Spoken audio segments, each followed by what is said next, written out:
सबसे पहले तो कॉन्ग्रेचुलेशंस, ब्रिलियंट परफॉर्मेंस। एंड आप एक वो जरिया बने कि कराची किंग्स की जीत शुरू हुई है, वरना हमें डर लग रहा था कि कराची किंग्स फिर पिछले सीजन की तरह नहीं ज़्यादा मैचेस जीत पाएगी। जी बिल्कुल। वो कोशिश तो हमारी यही थी पहले ही मैच से कि जीत से, क्योंकि जब आप जीतते हैं ज़ाहिर है तो आपकी टीम का मोराल ही डिफरेंट होता है। अनफॉर्चुनेटली पहला मैच हम हार गए थे, लेकिन इस मैच में हमारा ये प्लान हुआ था कि हम इंशाल्लाह अटैक के साथ जाएंगे, कि अगर हमें विकेट्स मिलती है तो ज़ाहिर है इसका टीम को भी फायदा होता है। तो जो प्लान हमने किया था वही हमने ग्राउंड में भी एग्जीक्यूट किया और उसका ज़ाहिर है फायदा हुआ हमें। हमजा, क्या पर्टिकुलर डिफरेंस था, क्या कुछ कंडीशंस में डिफरेंस था? क्योंकि जैसे लाहौर की पिचेस इस वक्त हैं, बैटर्स को बड़ा एडवांटेज होता है, बट फास्ट बॉलर्स भी जो पर्टिकुलरली अपनी लाइन और लेंथ को मेंटेन रखते हैं वो भी फ़ायदा उठा रहे थे। बट कल क्या जो पिच थी वो डिफरेंट थी, जो डे वन का जो मैच आप लोगों ने खेला था उसके हिसाब से? मेरे ख्याल से इतनी ज़्यादा डिफरेंट नहीं थी। हाँ, ये ज़रूर है कि थोड़ा सा पिच में ज़्यादा मॉइस्चर होता ही है, लेकिन मेरी क्योंकि मुझे पता है कि अगर मैं बॉल स्विंग कर सकता हूँ तो मेरी कोशिश यही होती है कि मैं बेसिक पे रहूँ। अगर बैट्समैन जो है वो स्विंग से डिस्टर्ब हो रहे हैं तो फिर मैं ज़्यादा चीज़ें जो है वो एक्सपेरिमेंट्स पे नहीं जाता। कोशिश मेरी यही होती है कि मैं स्विंग करूँ और उससे अगर मुझे एक आध विकेट मिलती है तो जाहिर है फिर ओपोनेंट टीम जो है वो प्रेशर में आ जाती है। तो कल मेरी यही कोशिश थी कि मैं जो मेरी स्किल्स है उसी बेसिक पे ही रहूं और उसी को ही कोशिश करूं। मुझे भाई आपको ही सवाल पूछना। हमजा, पहले तो बहुत बहुत आपको मुबारक हो। We are very happy for you because you serving domestic cricket a lot, और अभी ऑस्ट्रेलिया में भी आपने टेस्ट मैच में अच्छी बॉलिंग की। आप बड़े हम्बल भी हो, बड़े अच्छे बच्चे हो। इसके साथ साथ मुझे ये बताएं प्रोफेशनल पॉइंट ऑफ व्यू से कि कितना मुश्किल होता है एक आदमी के लिए जिसको 2020 में कंसिडर ना किया जाए and he has to prove the point. What is the mind set for that? और क्यों आपने अपॉर्चुनिटी मिली और किस तरह ग्रैब की? इसके पीछे क्या क्या राज है बेसिकली? सबसे पहले थैंक यू मुशी भाई।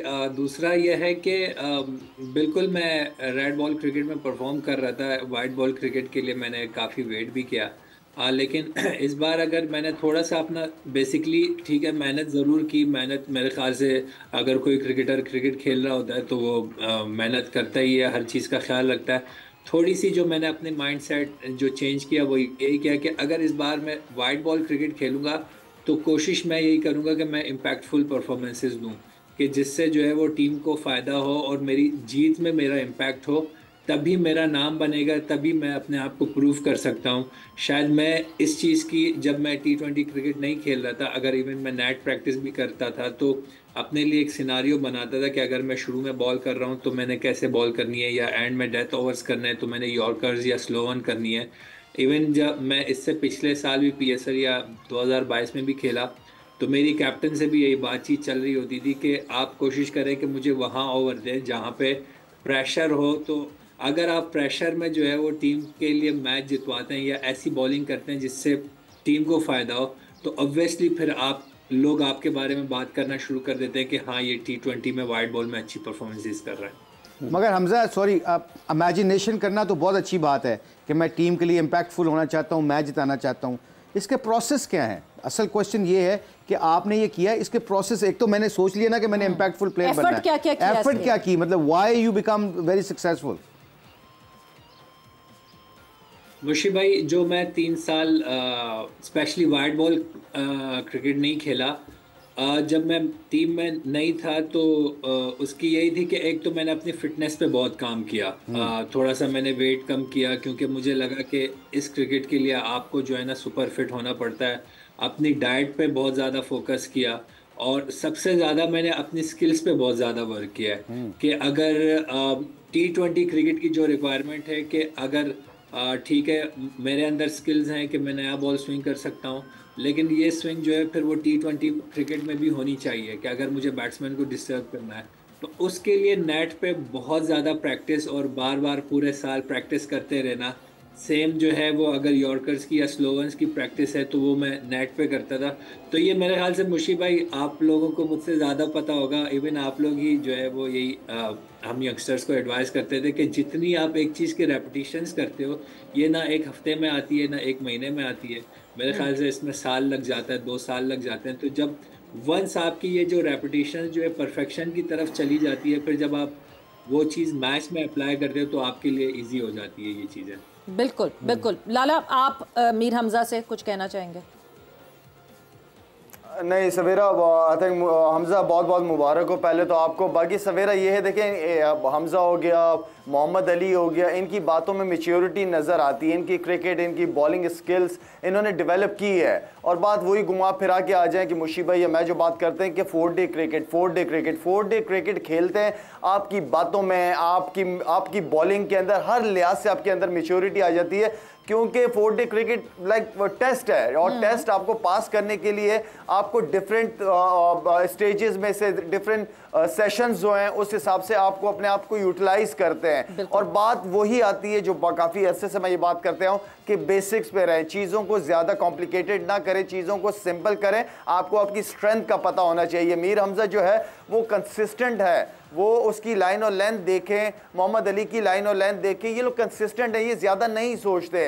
ये बैट्समैन को मजबूर करते हैं सोचने के लिए। जब ये किसी ऐसी स्टेज पे चले जाते हैं जहां बैट्समैन इनके ऊपर हावी हो जाता है, देन ये एक्सपेरिमेंट करना शुरू करते हैं। तो ये 4 डे क्रिकेट की मैच्योरिटी की वजह से आज ये एक लाइन और लेंथ, जो हमारे दूसरे बड़े बॉलर, बड़े नाम जो चीज़ नहीं कर पा रहे वो ये कर रहे हैं, उसकी सबसे बड़ी वजह यही है कि इन्होंने लंबी क्रिकेट खेली है। तो वेरी वेल डन हमज़ा, और कीप इट अप। सब अपनी बॉलिंग को जिस तरह आप कर रहे हो, आप अगर अच्छे हो तो आप सिर्फ 4 डे में अच्छे नहीं हो, फिर आप 1 डे और T20 में भी अच्छे हैं।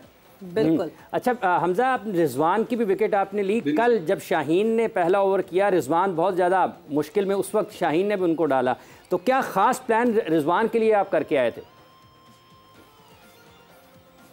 जी बिल्कुल। सबसे पहले तो मैं शाहिद भाई की बात को सेकंड करूंगा कि जो 4 डे क्रिकेट है उसका इम्पैक्ट आपकी ओवरऑल हर तरह की क्रिकेट में पड़ता है, क्योंकि आप सेशन बाय सेशन जब बॉल करते हैं, आप पहले सेशन में तो चलें अच्छी बॉल कर लेते हैं, लेकिन जब आप सेकंड सेशन में जाते हैं या आप जो है वो टी के बाद जो थर्ड सेशन में जाते हैं, जब आपने ऑलरेडी 15-20 ओवर कर लिए होते हैं, तब आपकी बॉडी फटीग में होती है। तब अगर आप अपनी बॉडी को ये रेपिटेशंस करने पे मजबूर करते हैं कि मैंने आगे जोर लगाना है, आगे से स्विंग करना है, तो उस चीज़ का जब आप ये पूरे डे बाय डे या मैच बाय मैच इसकी प्रैक्टिस करते रहते हैं, तो आपकी मसल मेमोरी में आ जाती है कि अगर आपने बॉल स्विंग करना है तो कैसे करना है और किस कंडीशन में कैसे बॉल करनी है, कि अगर पिच में थोड़ा मॉइस्चर है या फ्लैट है तो अपनी लेंथ को कैसे मैनेज करना है। और ये कंट्रोल टोटली जो है वो रेड बॉल क्रिकेट से आता है। और दूसरी चीज़ जो है वो रिजवान भाई की आपने बात की, तो मेरी अपनी ये सोच होती है कि ये लोग माशाल्लाह से इतनी क्रिकेट खेले हुए हैं पूरी दुनिया में, तो मेरे ख्याल से पेस इनको इतनी ज़्यादा डिस्टर्ब नहीं कर सकती जितना इनको सीम स्विंग डिस्टर्ब कर सकती है। तो मेरी रिजवान भाई के साथ यही एक माइंडसेट था कि अगर मैं इनको 1-2 बॉलें इस तरह की करूं कि जिससे उनके दिमाग में ये डाउट आ जाए कि ये कोई भी स्विंग कर सकता है, तो फिर ये चीज़ें थोड़ी मेरे लिए इजी हो जाएंगी। तो मैंने रिजवान भाई को इसी तरह 1-2 बॉलें बाहर निकाली, तो जब फिर मैं अंदर लेकर आना शुरू हुआ तो फिर वो डिस्टर्ब हो रहे थे उस बॉल पे। बिल्कुल हमजा, 2 मैचेस और दोनों मैचेस में हमारे वो 2 बैटर्स जो हैं वो आपका शिकार हुए, जो हमारे टॉप नॉच बैटर्स हैं, जो पाकिस्तान के लिए टॉप नॉच बैटर्स माने जाते हैं। पहले मैच में रिजवान है और दूसरे मैच में फिर बाबर को आपने ट्रैप किया। Wonderful performance, and I hope आप इसी तरह अच्छी परफॉर्मेंसेस देते रहो और अपनी टीम को जिताते रहो। Thank you so much. Thank you. ये मुशी भाई, मतलब हमने जितनी बात की बात हुई इससे पहले मोहम्मद अली, एक चीज़ तो बड़ी कंफर्म है, लॉन्गर फॉर्मेट। और कहीं ना कहीं हम बार बार ये बात करते हैं कि एक पैरामीटर सेट हो जाना चाहिए कि एक लड़का लॉन्गर फॉर्मेट खेलेगा तो ही पाकिस्तान टीम में फीचर करेगा। बैटर्स के लिए शायद ज़्यादा सीज़न, बॉलर्स के लिए एटलीस्ट 1 सीज़न और फिर लगातार खेलना पड़े। ऑफ कोर्स, जैसे शाहिद ने बात की है कि रेड बॉल क्रिकेट आपको टेस्ट सिखाती है कि आपको हर सिनारियो से गुजरना पड़ता है। जैसे हमजा ने भी कहा 15 ओवर के बाद जब टी के बाद दोबारा स्पेल करना पड़ता है, so you have to mentally strong and physically strong. अब ये जो सिनारियो जो मोहम्मद अली के और हमजा के बारे में है ना, ये क्या कर रहे हैं, ये बैट्समैनों की टेक्निक को एक्सपोज करने वाली लाइन लेंथ पे बॉल करते हैं। अगर आपकी लाइन लेंथ 6 to 7 यार्ड्स इन पिचों के ऊपर होती है जिसमें हल्का सा स्विंग हो, वो चाहे रिजवान हो, चाहे बाबर आजम हो, चाहे रिकी पॉन्टिंग हो, चाहे दुनिया का बड़ा सा बैट्समैन हो, he has to play a great shot to score runs.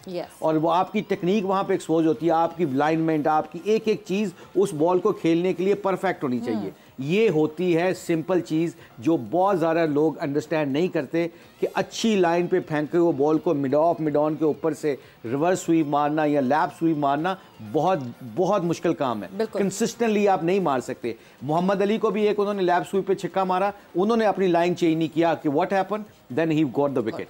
आप क्या करते हैं, हम क्या करते हैं, जो हमारे जो इस वक्त मेन बॉलर्स भी हैं वो 2 अच्छे बॉल करने के बाद तीसरा मैजिक बॉल करने की कोशिश करते हैं जिसमें वो चौका खा लेते हैं, फिर वापस आ जाते हैं। ये मैजिक बॉल जो होती है ना, वो अच्छी लाइन ही मैजिक बॉल है। वहां आपका स्विंग, और हमजा ने क्या कहा, उसने कहा कि जी मैं कोशिश करता हूं कि ऐसी स्विंग करूं कि जिससे उनकी टेक्निक को एक्सपोज किया जाए। Another words, so I think coming back to that question you ask, I think there is no rocket science, इसमें कोई दो राय नहीं है। आप फर्स्ट क्लास क्रिकेट खेलो, कोई भी बैट्समैन हो, कोई भी बॉलर हो, जब वो फर्स्ट क्लास क्रिकेट में 2-3 दफ़ा 5 विकेटें ले लेता है ना, फिर वो जब इंटरनेशनल क्रिकेट में आता है ना, तो उसको वो गुर आ जाता है 5 विकेटें लेने का, जो आपको फर्स्ट क्लास क्रिकेट सिखाती है, रेड बॉल्स क्रिकेट सिखाती है। इसी तरह बैट्समैन के लिए स्कोर करने का भी वाला आ जाता है। तो I think this is a very very important message for all the selector, all the PCB stakeholders, कि put the guys in first class cricket and Nafe score करे एक सीजन पूरा, फिर उसको आप कोई चिखाएं। अगर आपने सीधा चिखा दिया फिर एक्सपोज होगा, फिर वो होगा, फिर हम भूल जाते हैं लोग। बिल्कुल।